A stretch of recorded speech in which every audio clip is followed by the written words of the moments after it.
Thanks, Ceann Comhairle.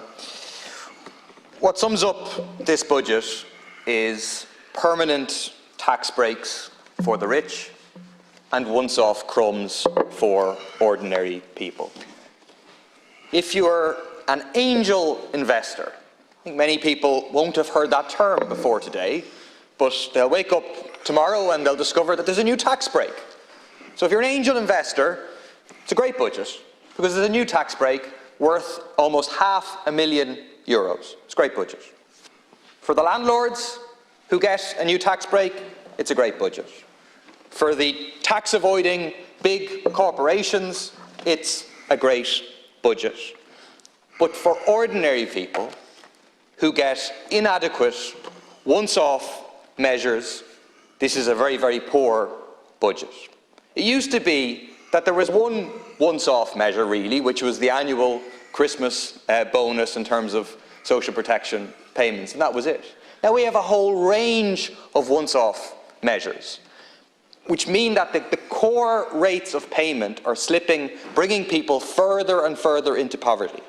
The government is kind of papering over what is happening of the deepening deprivation of ordinary people, those who are reliant on fixed income, be they pensioners, people with disabilities, or unemployed people.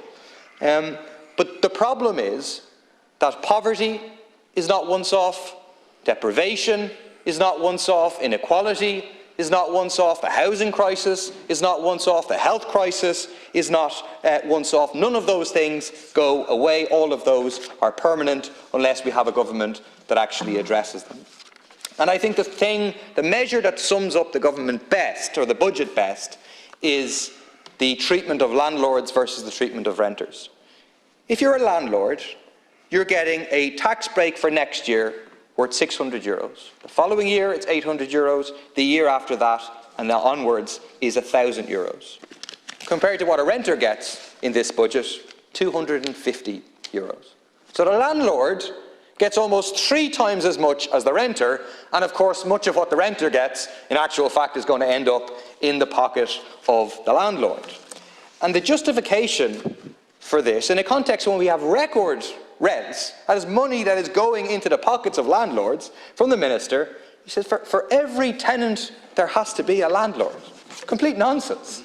Sure, why can't the state be the landlord of any tenant who is currently in a home where the landlord says they want to get out of the market? Fine, get out of the market. The state should buy at market rate, the tenant gets secure tenure, the state gets an asset, the landlord gets to leave.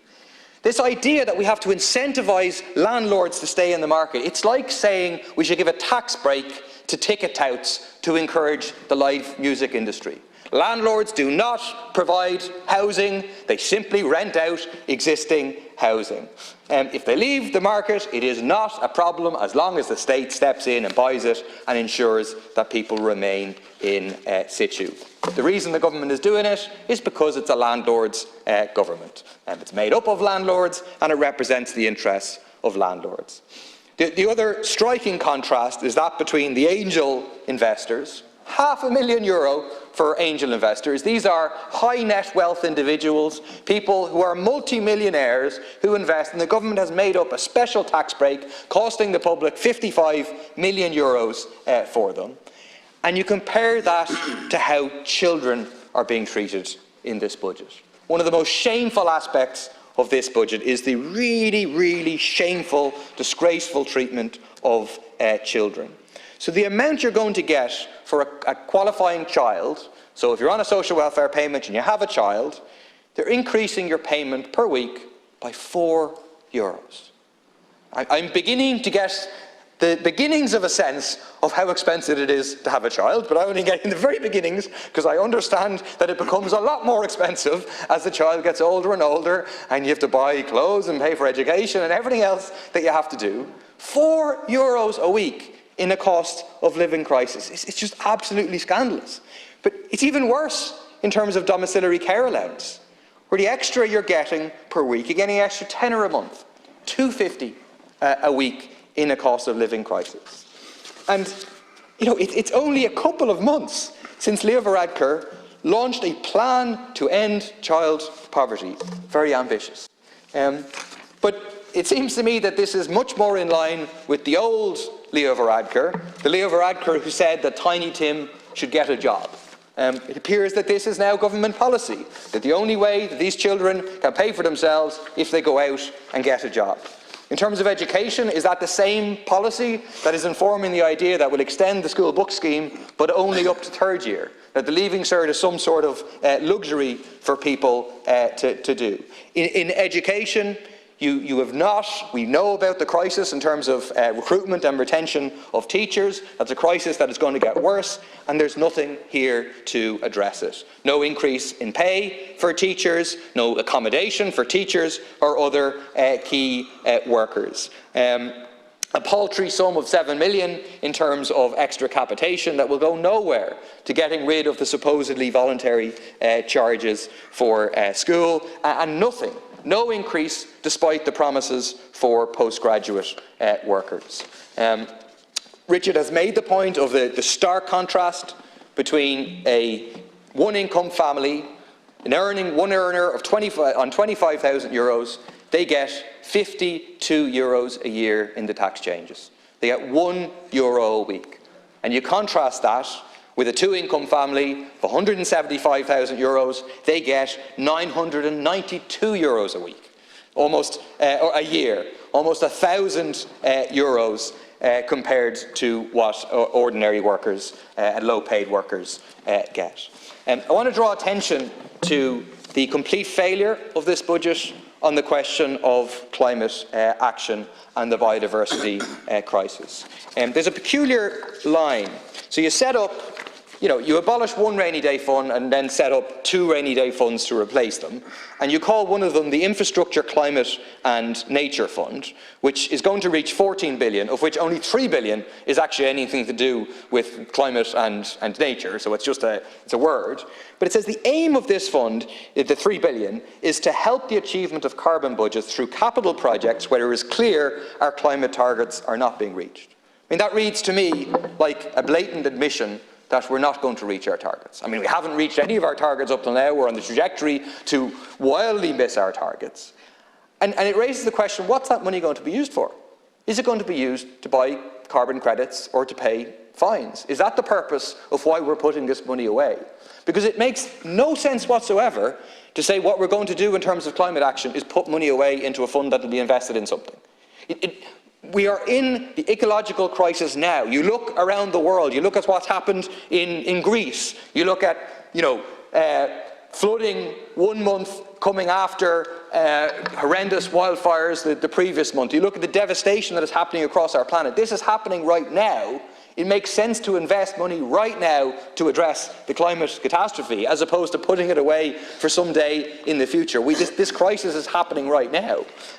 So it doesn't make any sense. And instead, what the government has is 29 million euros extra. That's all they have for expanding public transport. There's no indication that the supposed 2-to-1 ratio of investment in public transport versus investment in roads is being kept. It looks like it's a 50-50 ratio that is contained in the budget documents. What is needed, and it's not rocket science, it's something we've been shouting for a very, very long time, it's contained in our budget documents, is you invest in free, frequent, expanded public transport, you have state investment in renewable energy as opposed to waiting for the private sector to do it. You retrofit people's homes massively through a state construction company, both the installation of solar panels and proper insulation, and you fund farmers, small farmers, guarantee them a decent income to have a just transition. The cost of childcare. I mean, the government made a promise that in this budget they would reduce the cost of childcare by 25%. And the government is going to claim that they're keeping that promise. I mean, but really that's a joke. The government is saying they're going to do it in September 2024. Like, it was kind of a new innovation, and a government a few years back decided that they would announce measures in the budget, but they wouldn't be introduced in January. Instead, they'd come in April, so it's a cheaper cost.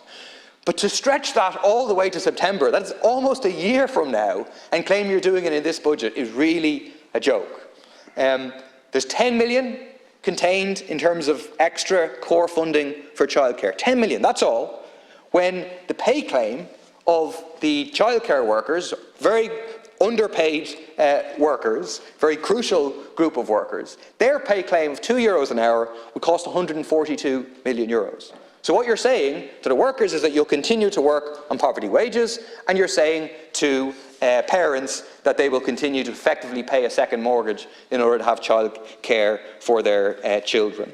In our budget document, we propose free childcare. We budget for free childcare from next year, and we outline a road to a proper national childcare service provided free at the point of use at no extra cost to ordinary people, paid for through progressive taxation.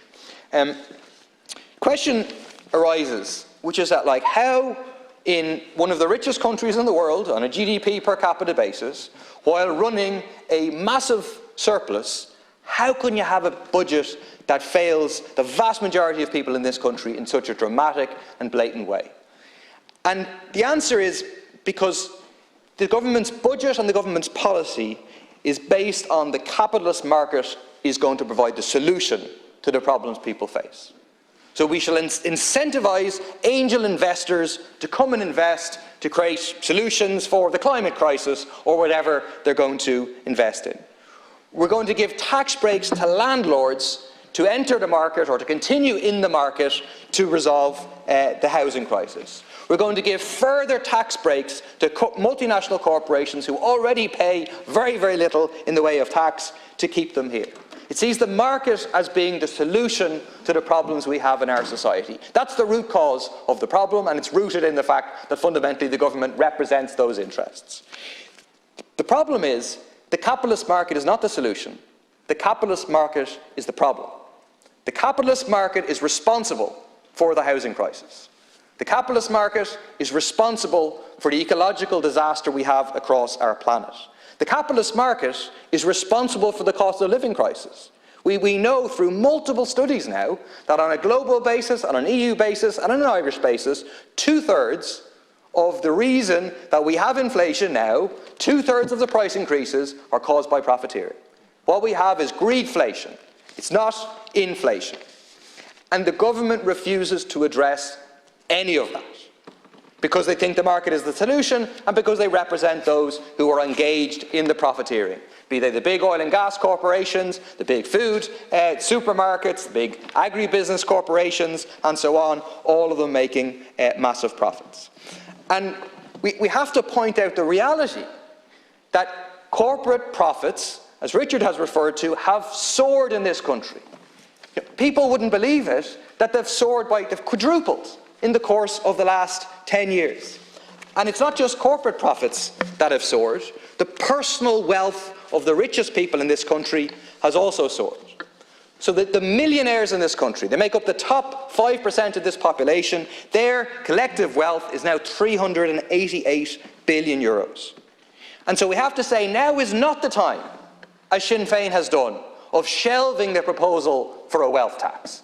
Now is the time to say that this wealth and resources, which are massive in our society, should be actually taken into the control and the hands of ordinary people and used to address all of the social crises that we have.